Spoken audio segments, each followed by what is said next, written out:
Ma Jagdamba Multi-Car Workshop, computerized wheel alignment and balancing, trained technician to provide quality work, genuine spare parts, breakdown and towing facilities within 10 kilometers, exclusive customer lounge, priority service for senior citizens and ladies.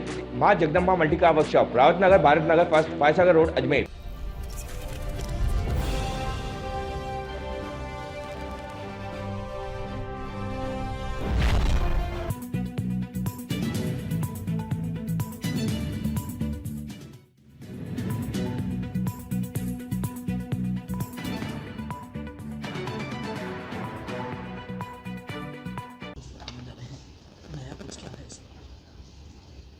देखिए, नया तो जो भी होगा 12 दिसंबर के बाद होगा। अभी तो 4, 5, 6 दिसंबर को यूनियनों के मान्यता के चुनाव हैं, जिसके लिए आज मैं अजमेर भी आया हूँ। तो मुझे तो पूरी आशा है कि पूरे देश का दौरा मैं कर रहा हूँ और ऑल इंडिया रेलवे फेडरेशन की जो एफिलेटेड यूनियंस हैं, उन्होंने इतनी सेवाएं की हैं, इतना संघर्ष किया है कि लोगों का ये मन बना हुआ है कि इन यूनियनों को वोट दे करके जरूर विजयी बनाना। सर, एक बार फिर ओपीएस जो है वो कर्मचारियों के लिए बहुत ज़रूरी साबित होता जा रहा है। मान्यता के चुनाव है, लंबे समय से आप भी संघर्षरत हैं, कल क्या है और क्या कुछ इस बार वादे रहेंगे? देखिए, जहाँ तक ओपीएस का सवाल है, हम लोगों ने सारी लड़ाई जो है वो ओपीएस के लिए ही लड़ी थी। लेकिन जब नेगोशिएशंस होते हैं तो वहाँ पर कुछ न कुछ जो है वो बाधाएं रहती हैं। पुरानी पेंशन जो है वो एनडीए के ज़माने में जब बीजेपी के प्रधानमंत्री अटल बिहारी वाजपेयी जी होते थे उस समय आई, और बाद में मनमोहन सिंह जी ने कांग्रेस की सरकार में उसको पीएफआरडीए एक्ट में तब्दील कर दिया। हम लड़ाई जो है वो 2004 से लड़ रहे हैं, 20 साल हो गए हमको लड़ते हुए। इस संघर्ष के बाद एक जो सरकार ये मानने के लिए तैयार नहीं थी कि हम जो है वो कोई सोशल सिक्योरिटी जो है वो उनकी जिम्मेदारी है, उनको भी हम लोगों ने सोचने पर मजबूर कर दिया कि नहीं, सोशल सिक्योरिटी तो आपको देनी ही पड़ेगी। और यहाँ तक वो मजबूर हुए कि माननीय प्रधानमंत्री जी को दखल देना पड़ा।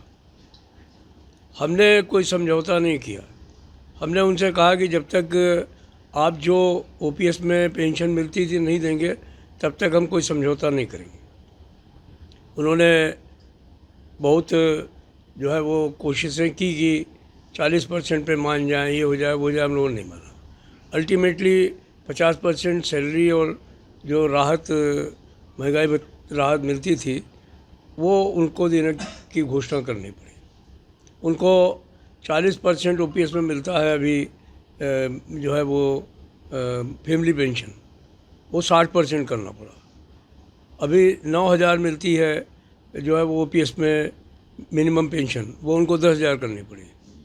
वो कुछ नहीं देना चाहते थे रिटायरमेंट के समय में, तो उनको 1/10 2 बार करके 6 महीने की तनख्वाह अभी उन्होंने दी है।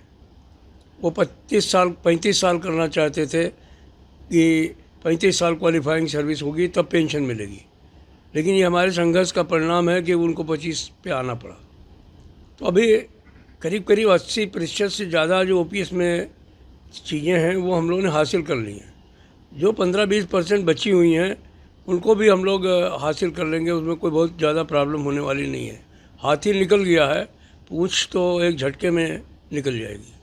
सर, त्रिकोणीय भी स्थितियाँ बन रही हैं, क्या कुछ लग रहा है इस बार के चुनाव में? ये चाहे खटकोणी हो जाए, मैं एक बात जानता हूँ कि जहाँ मैं बैठा हूँ north Western Railway Employees union, वो बहुत धमाकेदार जीत के साथ आगे आने वाली है। और मैं ऑल इंडिया रेलवे फेडरेशन का महामंत्री हूँ, इसलिए मैं दावे के साथ कह सकता हूँ कि पिछली बार हम 16 जोन में रह गए थे, 1 जोन में रह गए थे, हम 16 जोन में थे। अब की बार हम 17 के 17 जोन में आने वाले हैं। पिछली बार हम 6 जोन में सिंगल यूनियन थे, अब की बार में हमें जो आशा है हम 10 जोन में सिंगल लाने वाले हैं। इस बार सरकार ने भी अपने कर्मचारियों का एक घटक तैयार किया है मजदूर संघ के नाम से, क्या मानते हैं? ऐसा है कि कांग्रेस पार्टी इस देश में 70 साल के करीब उसने राज किया। जब मान्यता के पहले चुनाव हुए तो 9 जोन में उनका कहीं पता नहीं था। गायब हो गए थे। सरकार वो थी, MP MLAs को कहा गया था कि इनको चुनाव में मदद करो, पैसे से भी मदद की थी कांग्रेस ने। तो ये जो पॉलिटिकल पार्टीज़ का असर जो है वो रेलवे में नहीं होता है। सरकार चाहे जितना दम लगा ले, उनको शायद ही कहीं बिजली विभाग से बीका छूट जाए तो बात अलग है, अदरवाइज उनको कहीं भी मान्यता नहीं मिलने वाली। भैया किस जोश के साथ यूनियन इस बार चुनाव में है और क्या कुछ होने वाला है? आज स्टेशन पर सभा में आज North Western Railway Employees Union Ajmer मंडल और कारखाना की ओर से रेलवे स्टेशन पर बहुत ही विशाल आम सभा आयोजित की गई और वहाँ के कर्मचारियों की संख्या को अगर हम अंदाज़ा लगाएं, उपस्थिति को देखें, लोगों के जोश को देखें, हमारे कार्यकर्ताओं के मनोबल को देखें तो बहुत बड़ी संभावनाएं हमारी इस बार बन रही हैं। 2007 में भी हम पहले नंबर पे थे, 13 में भी पहले नंबर पे हम रहे और इस बार चुनाव में भी हम पहले नंबर पे रहने वाले हैं। हमारा मानना है कि हमारे कार्यकर्ता हर कैटेगरी के लिए हमने जो बिना किसी भेदभाव के उनके लिए कार्य किए हैं, वो सारे कार्य लेकर लोगों के बीच में पहुंच रहे हैं और सारे कर्मचारियों तक अगर ये बात पहुंच जाएगी तो फिर किसी भी तरीके की परेशानी north Western Railway Employees union को आने वाली नहीं है।